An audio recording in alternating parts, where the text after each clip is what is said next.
Oi, pessoal, tudo bem? Meu nome é Ana Carolina Fuentes. Vou apresentar hoje o seminário sobre serviços de rede utilizados no protocolo TCP/IP. Eu sou estudante do Instituto Federal, aqui do campus de Poços de Caldas, e estou fazendo esse seminário pela disciplina de redes de computadores.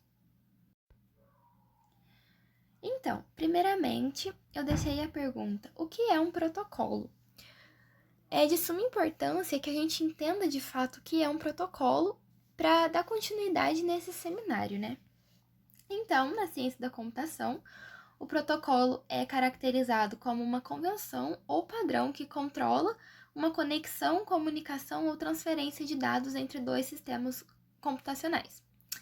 Ou seja, em palavras mais fáceis de entender, um protocolo pode ser definido como as regras que governam a sintaxe semântica e sincronização da comunicação. Vale ressaltar que os protocolos podem ser implementados tanto pelo hardware quanto pelo software, ou pela combinação dos dois. O primeiro serviço de rede que eu vou tratar é sobre o FTP. O FTP é a sigla para File Transfer Protocol, ou, em português, Protocolo de Transferência de Arquivos. E nada mais é do que o conjunto de regras que os dispositivos em uma rede TCP/IP, ou seja, a internet, usam para transferir arquivos. Basicamente, permite a troca de arquivos entre dois computadores de modo direto, em que ganha acesso às pastas do outro. Bom, com o protocolo FTP, a gente pode enviar qualquer coisa para outra máquina ou armazenar em um servidor. E ela sempre fica disponível para a gente ou um usuário acessar. Então, os clientes FTP armazenam seus arquivos dentro de um servidor FTP. E basicamente é isso, esse protocolo.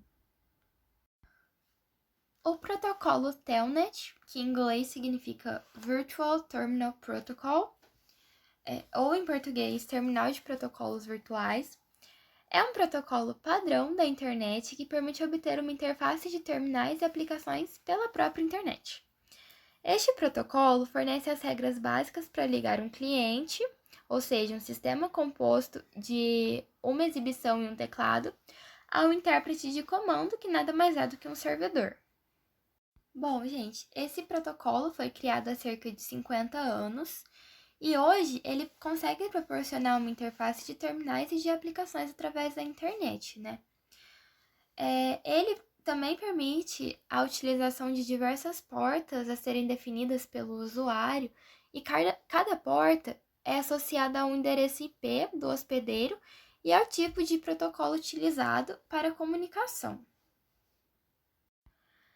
O protocolo Telnet ele se baseia numa conexão TCP para enviar dados em formato de ACI.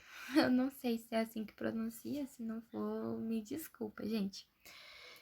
E esses dados são codificados em 8 bits, entre os quais se intercalam sequências de controle Telnet. Assim, ele fornece um sistema orientado para comunicação bidirecional, ou seja, alfa duplex, codificado em 8 bits, fácil de aplicar. E essa imagem está explicando exatamente isso, né? A gente tem aí a relação entre o provador, a internet e o computador remoto e o terminal.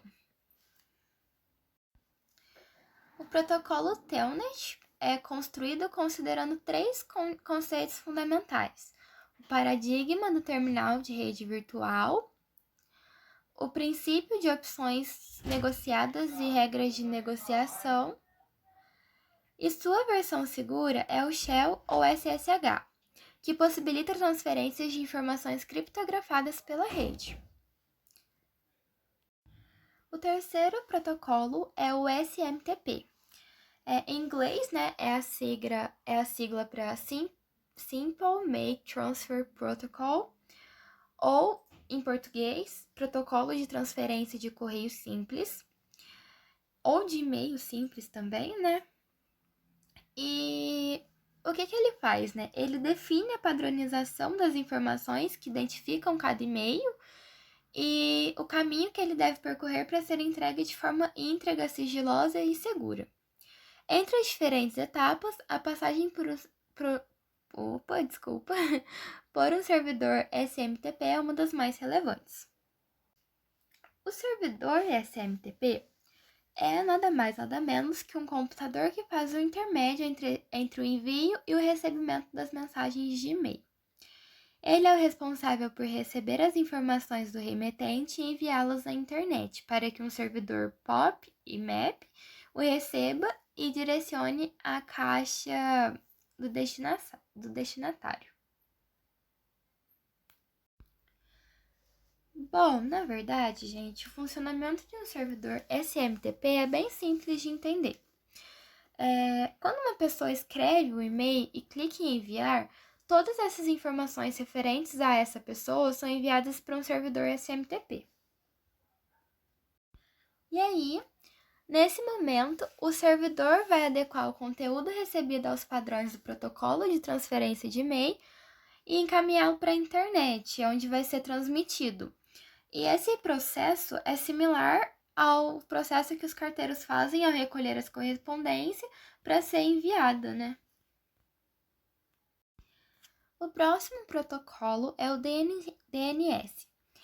Em inglês, é a sigla para Domain Name System, ou seja, em português, Sistema de Nome de Domínio. E ele nada mais é do que um sistema que contém uma lista de nomes de domínio e permite que usuários encontrem uma página por meio desses nomes. O protocolo DNS é fundamental para o funcionamento da internet, para otimizar o desempenho e a segurança de um site. Ele também é crucial para a comunicação de sites na internet. Esse protocolo é baseado em um registro que contém nomes de sites e respectivos endereços IP associados. Essa correlação favorece a transferência de dados entre computadores e permite o acesso à internet. Em suma, o DNS nada mais é além do que uma abstração ao nível do usuário, que permite que as páginas sejam encontradas na internet. Bom, o DNS foi literalmente criado com o intuito de tornar as coisas bem mais fáceis para o usuário, porque ele permite a identificação de computadores na internet ou de redes locais através de nome. É como se a gente tivesse apenas que decorar o nome da pessoa ao invés de um número de telefone, por exemplo. Como que ele consegue fazer isso, né? O DNS ele vai fazer o mapeamento do nome para um endereço e do endereço para um nome e algumas outras coisas. E esse mapeamento nada mais é do que uma associação entre as duas coisas. Então é bem simples, é bem usual, né, o DNS, o protocolo DNS. O próximo protocolo é o protocolo Finger. Ele é baseado no TCP e ele usa o TCP porta 79º decimal. O host local abre uma conexão TCP para um host remoto na porta Finger. Um RIP torna-se responsável no fim remoto da conexão para processar o pedido. O host local envia o RIP numa linha pergunta. Baseado nisso, o Finger especifica a questão e espera pelo RIP para responder. E aí, o RIP recebe e processa a pergunta, retorna uma resposta e então ele inicia o fechamento da conexão. O host local recebe a resposta e o sinal de fechamento, então procede fechando e desconectando. O Finger vai fazer o que então? Vai detalhar sobre o usuário do sistema. Resumindo, o host local vai perguntar para o host remoto e o host remoto vai responder para o host local. O próximo é finalmente o HTTP aí, né? O protocolo talvez mais conhecido e um dos mais importantes. O HTTP, ele é a sigla para Hypertext Transfer Protocol, ou em inglês, ou em português, desculpa, protocolo de transferência de hipertexto. E esse protocolo de transferência vai possibilitar que as pessoas que inserem o URL do seu site na web possam ver os conteúdos e dados que nele existem. A sigla, como eu já havia falado anteriormente, vem do inglês Hypertext Transfer Protocol, e esse sistema é a base da comunicação que existe em toda a internet, em que os sites e conteúdos que tragam hiperlinks. Qualquer servidor que você escolha para hospedar o site da sua empresa tem um programa projetado para receber solicitações HTTP. Portanto, o navegador que você usa é um cliente HTTP que envia solicitações constantemente ao seu servidor. Assim, quando o usuário acessa ou digita a URL do seu site, o próprio cria uma solicitação HTTP na web e a envia ao endereço IP indicado pela URL. Dessa forma, o servidor recebe essa solicitação e envia os arquivos associados, que nada mais são do que os sites que acessamos na internet. Bom, pessoal, só para exemplificar, só para completar mesmo, para quem não sabe o que é uma URL, né?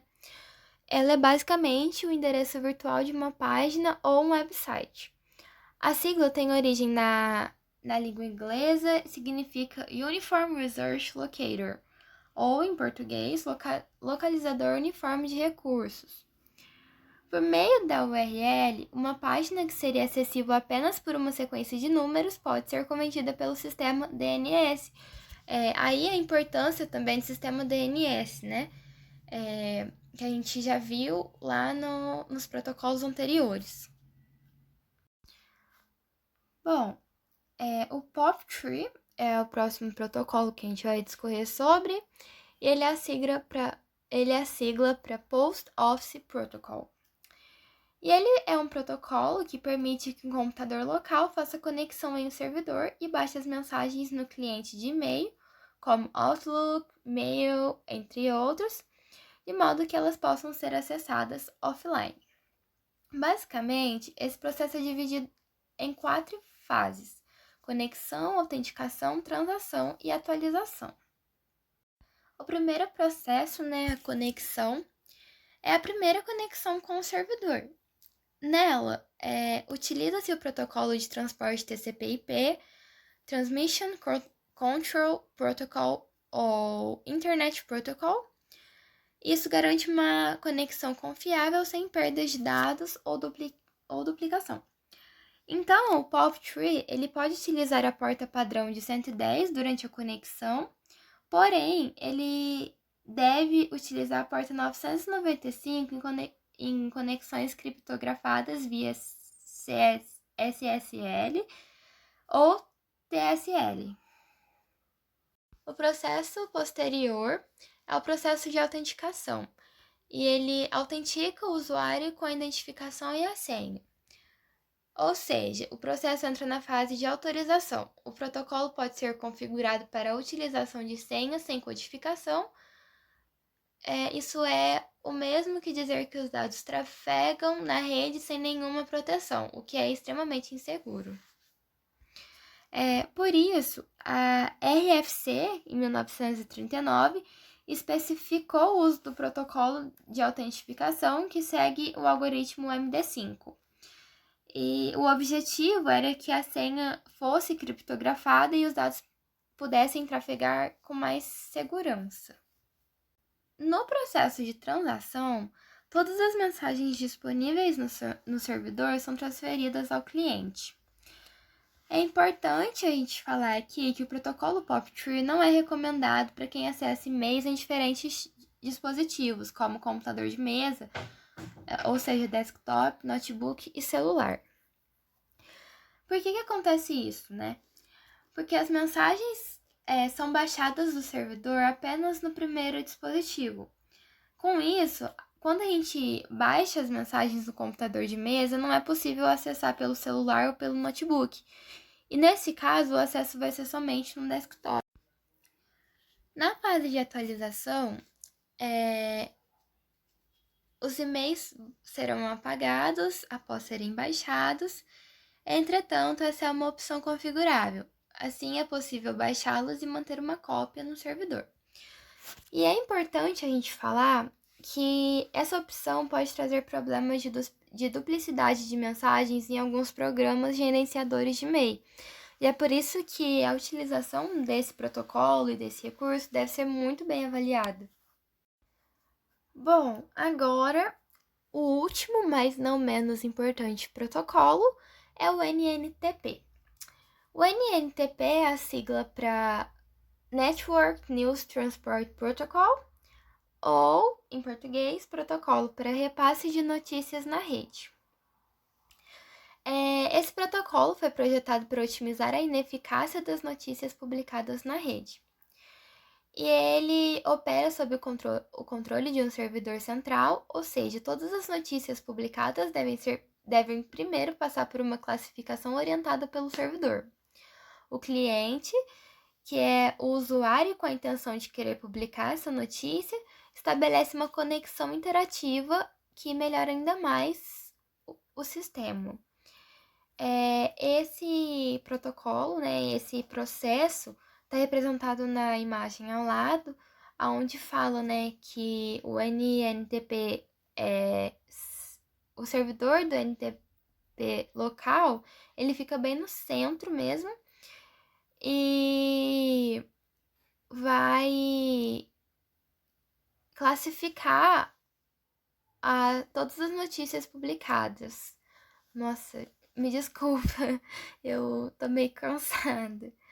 Peraí, me desculpa, Fernando. Voltando ao foco, né?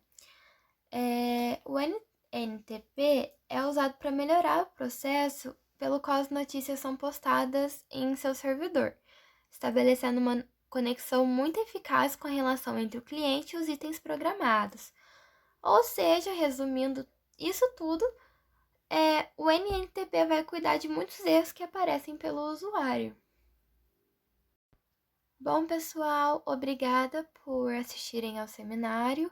Eu espero que tenha ficado tudo certinho na mente de vocês. E aqui eu deixei as referências que eu utilizei para fazer esse trabalho. E é isso. Boa tarde, ou bom dia, ou boa noite, para quem estiver vendo esse vídeo. E muito obrigada!